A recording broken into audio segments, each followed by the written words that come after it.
Бәріңізге сәлем достар, сіздермен Жұлдыз.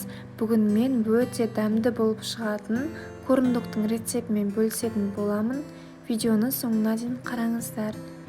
Ең алдымен ыдысымызға бір жұмыртқаны саламыз.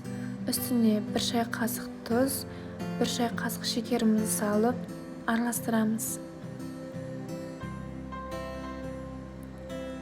Бір кесе сүтімізді құямыз. Сүттің температурасы аса маңызды емес. Ұнымызға жарты шай қасық қопсытқышты салып араластырып шығамыз.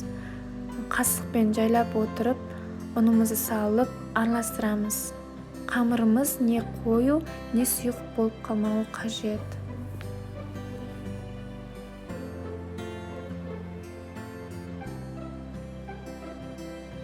Енді сосискаларымызды дайындаймыз. Сосисканың ортасынан бөліп шықтым.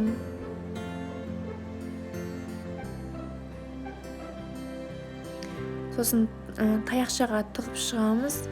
Спашка таяқшасын немесе сушидің таяқшасын қолдансаңыздар болады.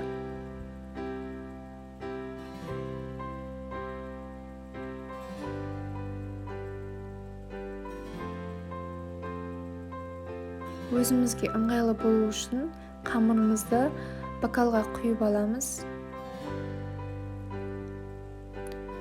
Сосисканы осылай батырып, қызып тұрған майға қуырып аламыз.